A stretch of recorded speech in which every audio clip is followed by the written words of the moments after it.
Hello everyone, good evening. I am Ananda and today we'll be discussing a disease that affects 240 million people globally. That disease is hepatitis. Over 40 million people of India are carriers of the condition. So knowing more about hepatitis is essential. Our speaker for today is Dr. Amit Joshi. Dr. Joshi's area of interest is general and transplant hepatology, which he has developed during the period at the most successful liver transplant unit of central India. Dr. Joshi is keen in academics and research and has presented papers and posters at various national and international conferences. Sir, namaste and welcome. Thank you. Namaste. Namaste to all our viewers. Today is 20th of July, and today, all over the world, we are celebrating World Hepatitis Day. That is a day in which the aim of this day is to increase awareness about hepatitis, which is a disease which involves liver. All right, sir. So we'll quickly start this session. My first question is what is hepatitis? Yeah, hepatitis is a term. Hepatic means liver and itis means inflammation. Hindi में बोलना चाहे तो liver के ऊपर सूजन, उसको hepatitis बोलते हैं. तो mostly today we are focusing on viral hepatitis, that is जो वायरल बीमारियां लिवर के ऊपर सूजन करती है उसको हम डिस्कस कर रहे हैं. वैसे हेपेटाइटिस बहुत सारे कारणों की वजह से हो सकता है, लेकिन आज हमारा जो डिस्कशन का मेन फोकस रहेगा वो वायरल हेपेटाइटिस. जिसे वायरल हेपेटाइटिस ये मेन वायरसेस जो हेपेटाइटिस प्रोड्यूस करती है, hepatitis A, hepatitis B, hepatitis C, hepatitis D, hepatitis E, और अभी एक नई हेपेटाइटिस जी वायरस भी डिस्कवर हुई है. तो ये सारी वायरसेस जो है वो जब लिवर के ऊपर सूजन करती है तो उसे हेपेटाइटिस कहा जाता है. वैसे हेपेटाइटिस अन्य कारणों की वजह से भी हो सकता है कि शराब का ज्यादा सेवन करने की वजह से, लिवर में फैट जमा होने की वजह से, या लिवर में और कोई आयरन ओवरलोड, विल्सन्स डिसीज, या लिवर के खिलाफ एंटीबॉडीज बनने की वजह से भी हो सकता है. लेकिन आज का अपना फोकस रहेगा viral hepatitis. All right, sir. Sir, next question is what is the difference between hepatitis A, B, and C? या तो ये जो हेपेटाइटिस सरल भाषा में समझाएं तो हेपेटाइटिस ए, बी और सी ये हेपेटाइटिस वायरस के नाम है.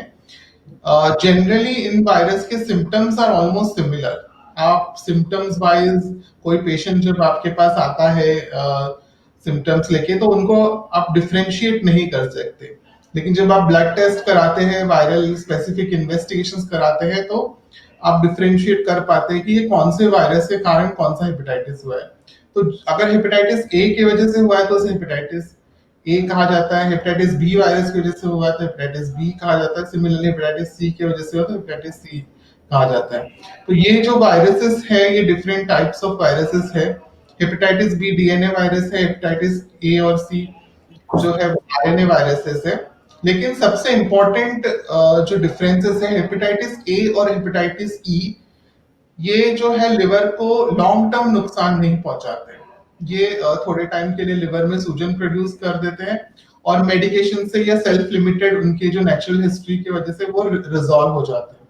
लेकिन हेपेटाइटिस बी और हेपेटाइटिस सी ये दो ऐसे डेंजरस वायरस है जो लॉन्ग टर्म लिवर को नुकसान पहुंचा सकते हैं और लॉन्ग टर्म में लिवर सिरोसिस, जिसको एंड स्टेज लिवर डिसीज कहा जा सकता है, और लिवर कैंसर प्रोड्यूस करने की क्षमता ये हेपेटाइटिस बी और हेपेटाइटिस सी ये वायरस में है. तो जनरली देखा जाए हेपेटाइटिस ए और हेपेटाइटिस ई जो है वो दूषित, मतलब स्पेशली ये जो सीजन है रेनी सीजन, इसमें ज्यादा देखने को मिलता है कि सीजनल रहता है, क्योंकि ये दूषित खाने के प्रोडक्ट से आता है, ये दूषित पानी के सेवन की वजह से आता है. जबकि हेपेटाइटिस बी और हेपेटाइटिस सी के ट्रांसमिशन रूट्स अलग है. तो ये वायरसेस बेसिकली बी और C more dangerous as compare to A and E. और जबकि हेपेटाइटिस डी जो है वो इनकम्प्लीट वायरस है, वो खुद अपने तौर पे लिवर को नुकसान नहीं पहुंचा सकता. लेकिन जब ये वायरस का इन्फेक्शन ऑलरेडी हेपेटाइटिस बी के पेशेंट्स में हो जाता है, तब वो लिवर को काफी डैमेज पहुंचाने की क्षमता रखता है। तो बेसिकली 3 डेंजरस वायरस है, हेपेटाइटिस बी, हेपेटाइटिस सी और hepatitis D. Correct, sir. So would you please explain what is hepatitis B?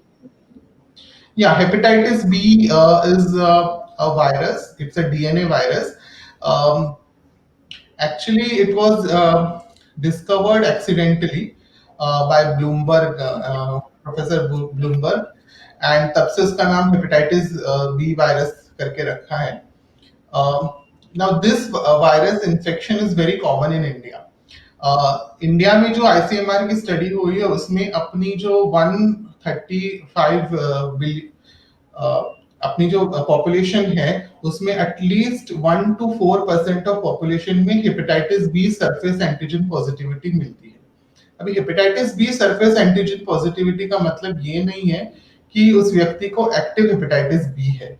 इसका मतलब है उसको प्रेजेंट में या पास्ट में कभी ना कभी तो हेपेटाइटिस बी का इन्फेक्शन हुआ है। और क्योंकि मैं जैसे मैंने आपको पहले बताया कि हेपेटाइटिस बी जो है वो लिवर में छुपा हुआ रहता है और लिवर को लॉन्ग टर्म नुकसान पहुंचाता है, जिसके कारण लिवर सिरोसिस और लिवर कैंसर हो सकता है। इसलिए हेपेटाइटिस बी एक important public health problem India में है और वर्ल्ड ओवर एक प्लेज है कि 2030 तक हेपेटाइटिस को एलिमिनेट करना है। स्पेसिफिकली अपना फोकस हेपेटाइटिस बी और हेपेटाइटिस सी को एलिमिनेट करने के लिए है। तो बेसिकली इसको सीरम हेपेटाइटिस कहा जाता है, लेकिन इसका scientific name hepatitis B virus है। और जनरली ये ब्लड टेस्ट एक easily blood test hepatitis B surface antigen नाम की एक ब्लड टेस्ट आती है जिसको कॉमन भाषा में एचबीएसएजी कहा जाता है। आप लोगों ने सुना होगा कि बहुत बार आप जब ब्लड डोनेट करने जाते हैं तो एक एचबीएसएजी की टेस्ट की जाती है। तो ये बेसिकली स्क्रीन करने के लिए कि आपको हेपेटाइटिस बी है या नहीं। और जैसे मैंने कहा कि 1 से 4% of Indian population hepatitis B surface antigen positivity है, जबकि भारत में कम से कम आप मान के चलो कि 40 मिलियन लोगों को हेपेटाइटिस बी एक्टिव हेपेटाइटिस अभी है। और हेपेटाइटिस बी के वजह से होने वाले जो लिवर प्रॉब्लम है और लिवर कैंसर है, अगर हम 100 लिवर कैंसर के पेशेंट्स देखें उसमें से कम 40% पेशेंट्स को हेपेटाइटिस बी की वजह से लिवर कैंसर होता है। Correct, sir. So, sir, when we are talking about hepatitis B, I would like to know what is acute hepatitis B, sir? या ये एक बहुत कॉमन क्वेश्चन है, what is acute and what is chronic. Now hepatitis वो समझने से पहले अपने को समझना पड़ेगा वो कैसे ट्रांसमिट होता है। हेपेटाइटिस बी जो है वो खाने पीने से ट्रांसमिट नहीं होता, दूषित पानी पीने से ट्रांसमिट नहीं होता, या जिस व्यक्ति को हेपेटाइटिस बी है आपने उसके साथ खाना वगैरह शेयर कर लिया या उसके कपड़े शेयर कर लिए तो वो ट्रांसमिट नहीं होता। उसके जो ट्रांसमिशन के रूट्स है इंडिया में जो one of the common routes है हेपेटाइटिस बी पॉजिटिव मदर से उनके बेबीज को होना। इसलिए हम प्रेगनेंसी में हर एक मदर की हेपेटाइटिस बी की स्क्रीनिंग करते हैं और अगर वो पॉजिटिव निकली हेपेटाइटिस बी सरफेस एंटीजन तो ऐसी मदर्स को गैस्ट्रोएंटरोलॉजिस्ट को दिखाना चाहिए ताकि उनमें अगर हेपेटाइटिस बी की एक्टिविटी ज्यादा हो तो कुछ मेडिकेशन से बेबी में इसका ट्रांसमिशन हम रोक पाए और बेबी को आगे होने वाले प्रॉब्लम से बचा पाए। सेकेंड है ब्लड और ब्लड प्रोडक्ट्स से हेपेटाइटिस बी का जो है ट्रांसमिशन हो सकता है।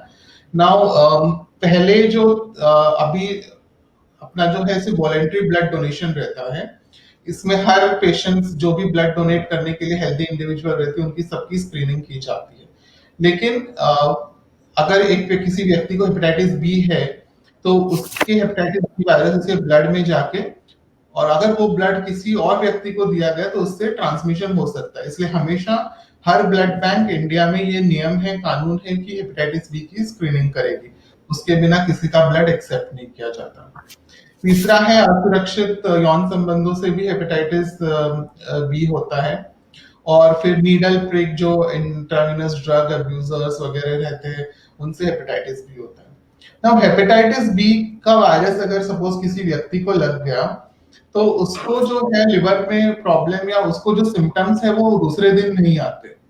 हेपेटाइटिस बी का वायरस लिवर में इंटीग्रेट होने में कुछ टाइम रहता है जिसको हम इंक्यूबेशन पीरियड बोलते हैं।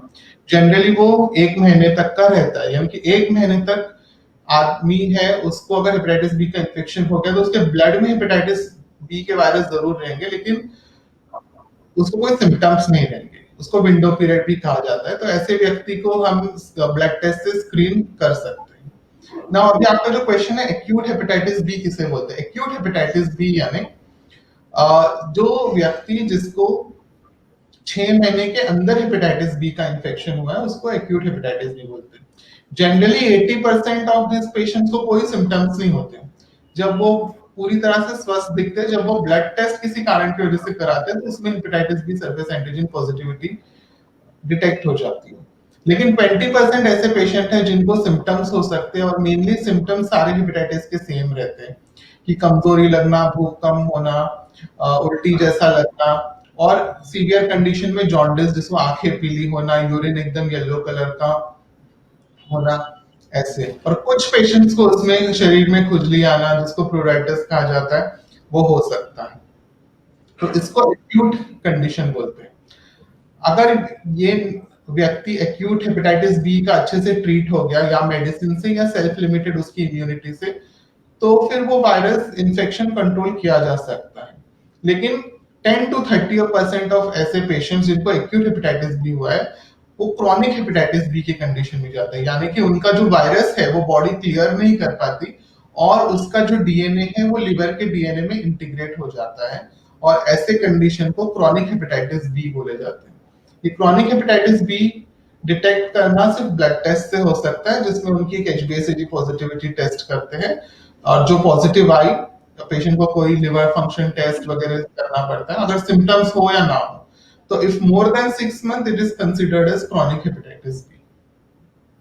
लेकिन symptoms of acute and chronic are almost same.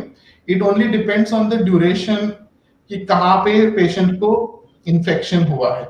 Generally ये डिफरेंशिएट कर पाना वैसे डिफिकल्ट होता है अनलेस एंड अनटिल आप कोई एक्सपर्ट गैस्ट्रोएंटरोलॉजिस्ट या हेपेटोलॉजिस्ट के पास जाए तो।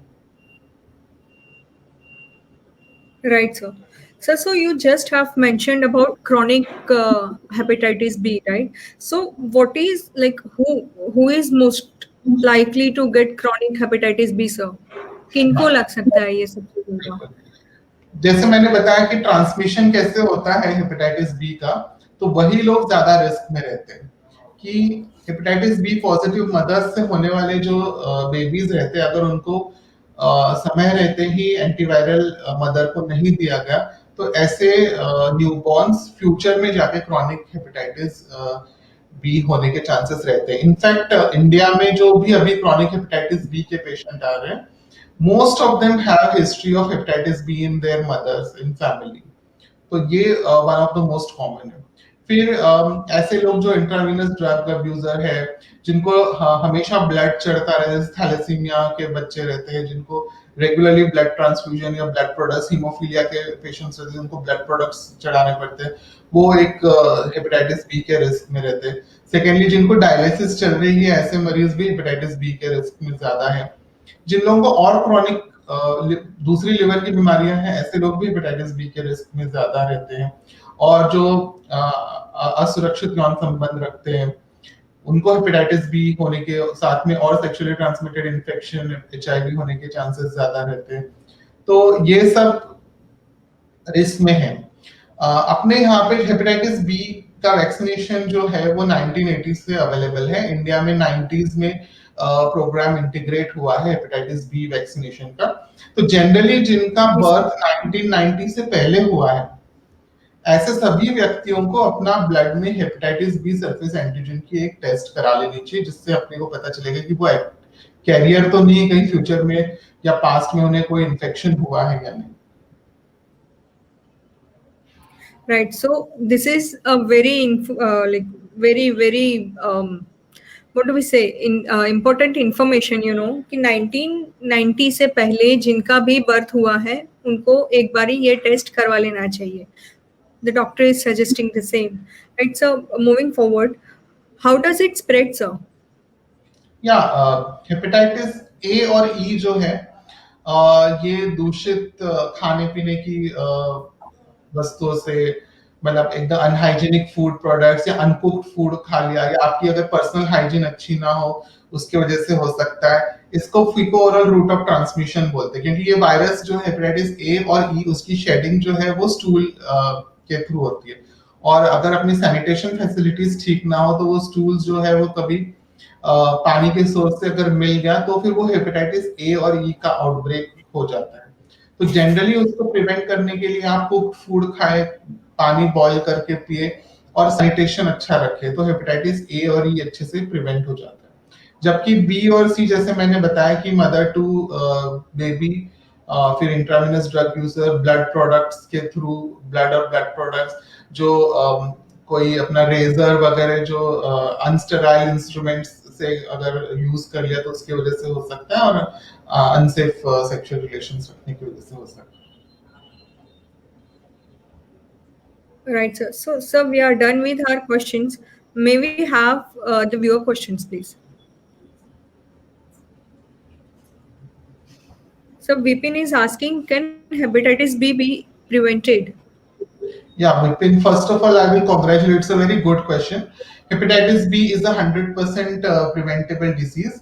इसके ऊपर एक कारगर वैक्सीन उपलब्ध है, जो अभी अपने गवर्नमेंट ऑफ इंडिया अपने जो यूनिवर्सल इम्यूनाइजेशन प्रोग्राम में सभी बच्चों को दे रही है।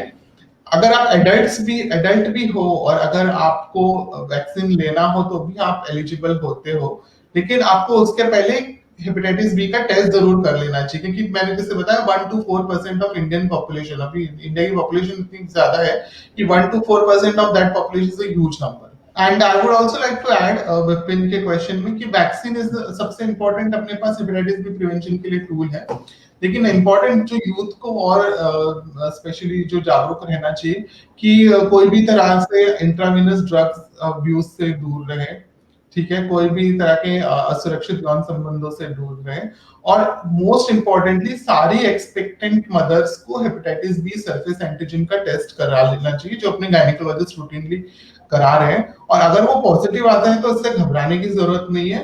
पॉजिटिव आते हैं तो आप एक गैस्ट्रोएंटरोलॉजिस्ट को संपर्क करिए। डिपेंडिंग आपकी वायरल एक्टिविटी के अनुसार आपको एक कारगर एंटीवायरल मेडिकेशन दी जाएगी, जिससे आपके बेबी फ्यूचर में बेबी को कोई नुकसान नहीं होगा। और इससे ये एकदम सेफ है प्रेगनेंसी में। अगर आपको प्रेगनेंसी में हेपेटाइटिस बी डिटेक्ट हो जाता है तो a safe medicine which will not cause any harm to a baby is available with doctors, which you should take on the advice of your doctor। और ऐसे बच्चों की डिलीवरी हॉस्पिटल में ही करवाएं, और इनको जो है डिलीवरी के बाद हेपेटाइटिस बी का वैक्सीनेशन या इम्यूनोग्लोबुलिन वो डॉक्टर्स डिसाइड करके दे देते हैं। तो जो प्रेगनेंसी में हेपेटाइटिस बी डिटेक्ट हो गया, ऐसे लोगों को ऐसे स्पेशली लोगों को बिल्कुल डरने की जरूरत नहीं है। बेबी को कोई हार्म नहीं होगा अगर समय रहते इसका इलाज करा लिया तो। जी sir, thank you so much, Vipin. Prima is asking, what are the common symptoms of hepatitis, sir? Common symptoms सभी प्रकार के हेपेटाइटिस में सेम रहते हैं। वैसे अगर मोटे तौर पे देखा जाए तो 70 to 80% of hepatitis are silent, पता ही नहीं चलता कि वो हेपेटाइटिस का इन्फेक्शन कब हुआ है कब नहीं हुआ है। इसलिए अगर आप कभी ब्लड डोनेट करने जाओ और आप में hepatitis B surface antigen positivity आती है तो आप लोग हैरान हो जाते हो कि मुझे तो कभी कुछ हुआ ही नहीं। तो 70 to 80% बॉडी की इम्यूनिटी ध्यान रख के साइलेंट हेपेटाइटिस करती है। लेकिन कुछ परसेंटेज में जैसे मैंने बताया कि सबसे कमजोरी आना, भूख कम लगना, लो ग्रेड फीवर, हल्का सा बुखार आना, पेट के राइट साइड में थोड़ा सा दर्द होना, और जॉन्डिस होना, आंखें पीली होना, यूरिन येलो कलर की होना, कभी कभी शरीर में खुजली होना, कमजोरी लगना, एकदम कुछ काम करने की इच्छा ना हो, बिल्कुल फूड से एकदम एवर्जन हो जाए, तो ये सारे सिम्टम्स कॉमन है हेपेटाइटिस के। Here you go, Prima. The next question, please. Janvi, she is asking, can a person spread the hepatitis B virus and not know about it? या अगर हेपेटाइटिस बी पॉजिटिव पर्सन है तो there are always the chance that he can spread this virus to his close contacts. Close contacts में कौन आते हैं? जैसे spouse रहते हैं, तो स्पाउस को आप स्प्रेड कर सकते हैं, फैमिली के क्लोज कॉन्टैक्ट मेंबर्स को स्प्रेड कर सकते हैं। हाँ, लेकिन हेपेटाइटिस बी एक साथ खाने से या कपड़े शेयर करने से इससे स्प्रेड नहीं होता। ये जनरली ब्लड और ब्लड प्रोडक्ट से और बॉडी फ्लूइड से स्प्रेड होता है। तो अगर आपके कोई क्लोज कांटेक्ट हो तो आप उनको स्प्रेड कर सकते हो।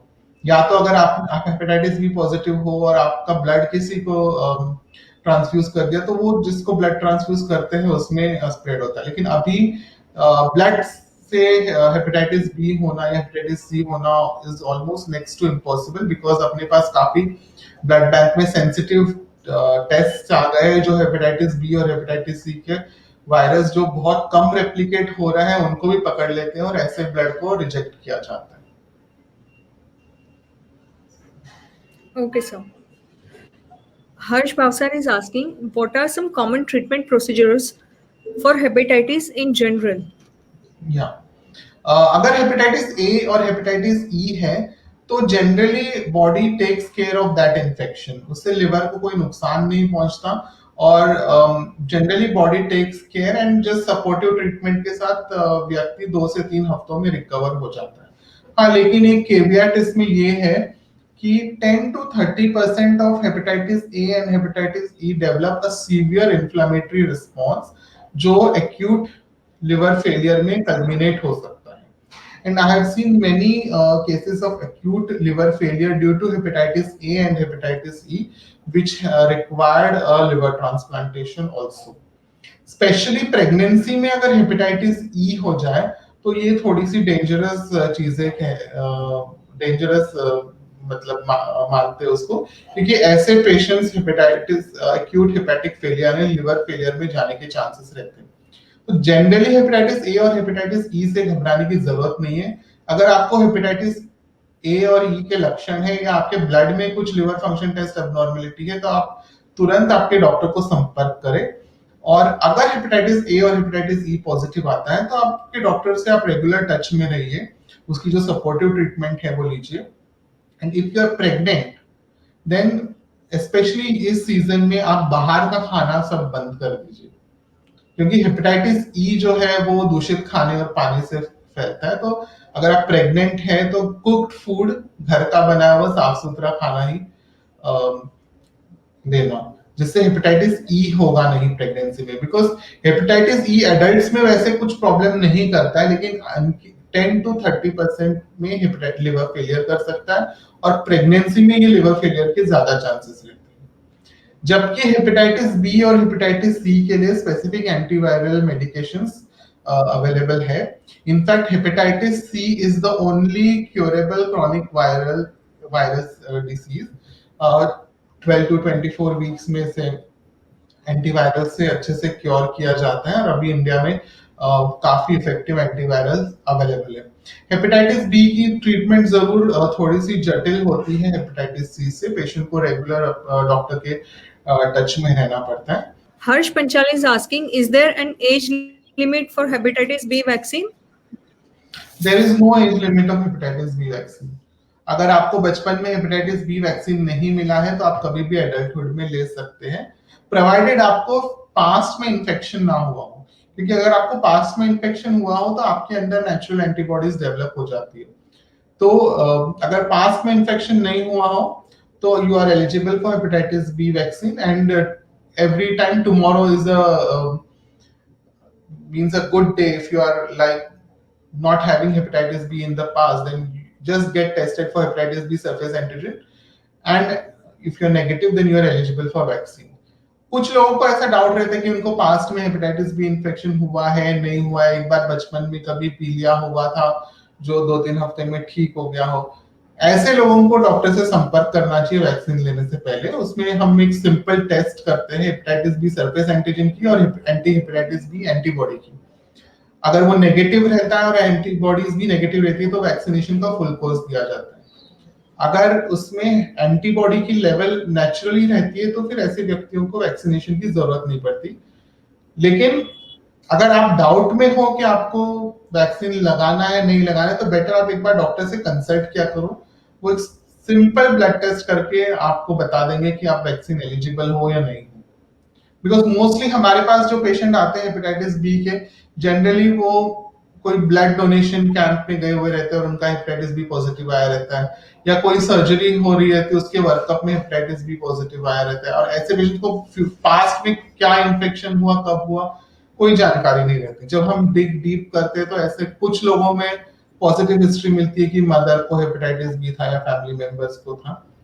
लेकिन there is no age limit of vaccination. Everyone is eligible provided he is not exposed to hepatitis B in the past.